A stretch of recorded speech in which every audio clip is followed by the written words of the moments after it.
নমস্কার, নিউজ ভ্যানগার্ডের পর্দায় প্রত্যেককে স্বাগত জানাচ্ছি। এই মুহূর্তে আপনাদের সাথে আমি রয়েছি অঙ্কিতা। আজ নববর্ষ, রাজ্যবাসী মেতে উঠেছে নববর্ষে, ঠিক তেমনি আজ মাতা ত্রিপুরেশ্বরী মন্দিরেও দেখা গেছে উপচে পড়া ভিড়।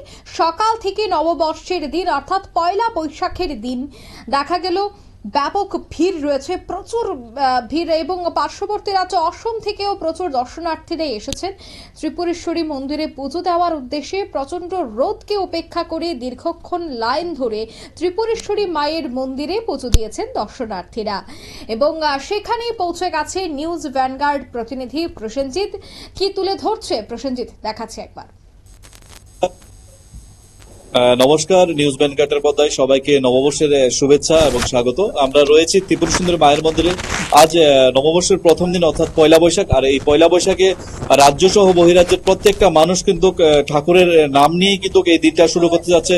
আমাদের ত্রিপুরার উদয়পুরের যে মাতার বাড়ি রয়েছে সেখানে কিন্তু সকাল থেকে কিন্তু প্রচুর সংখ্যক ভিড় লক্ষ্য করা যাচ্ছে। রাজ্যের বিভিন্ন জায়গা থেকে লোকজনরা আসছে ত্রিপুর সুন্দরী মায়ের মন্দিরে পূজা দেওয়ার উদ্দেশ্যে। তাছাড়া রাজ্যের যে মুখ্যমন্ত্রী রয়েছে ডক্টর মানিক সাহা, আজ সকালে তিনি ত্রিপুর সুন্দরী মায়ের মন্দিরে পুজো দিয়েছেন রাজ্যবাসী সকলের মঙ্গল কামনায়। তারপর পুজো দিয়েছিলেন সাংসদ বিপ্লব কুমার দেব। একে একে করে সকলে কিন্তু ত্রিপুর সুন্দরী মায়ের মন্দিরে পূজা দিচ্ছেন। মায়ের মন্দিরে, ত্রিপুর সুন্দরী মায়ের মন্দিরে কিন্তু দীর্ঘক্ষণ লাইন ধরে আজ পূজা অর্চনা দিচ্ছেন ভক্তরা।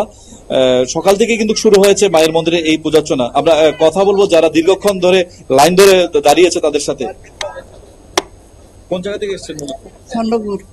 চন্দ্রপুর। কিরকম ভিড়? প্রচুর ভিড়। কতক্ষণ ধরে লাইনে দাঁড়িয়েছেন? 1 ঘন্টা হয়েছে।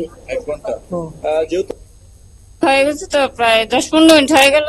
কিরকম ভিড় কিরকম রয়েছে মায়ের? আজকে তো অনেক প্রচুর ভিড়, এরকম প্রায় সময় হয়। কোন জায়গা থেকে এসেছেন? আমি তো এসছি আগরতলা, আগরতলা থেকে। এয়ারপোর্টের সামনে থেকে। আচ্ছা, তারপরে কোন জায়গা থেকে? এয়ারপোর্টের নবগ্রাম। নবগ্রাম। কিরকম লাগছে মূলত মায়ের মন্দিরে? ভালোই লাগে, আমরা তো সবসময় আসা যাওয়া হয়, ভালোই লাগে। কিরকম ভিড় রয়েছে মায়ের মন্দিরে? খুব প্রচন্ড ভিড় হয়েছে। মায়ের মন্দিরে আছে নববর্ষ প্রথম দিন পূজা দিয়ে মূলত কি প্রার্থনা করবেন? করবো সকলের যাতে মনো ইচ্ছা পূর্ণ হয়, সকলের দিন ভালো যায়। আপনারা শুনলেন দর্শনার্থীদের বক্তব্য। নিউজ ভ্যানগার্ড প্রতিনিধি প্রসেনজিৎ কিন্তু উদয়পুর মাতাবাড়িতে গিয়ে প্রত্যেকের সাথে কথা বলেছেন, এবং আজ সকাল থেকেই একেবারে দর্শনার্থীদের উপচে পড়া ভিড় আমরা দেখতে পেয়েছি।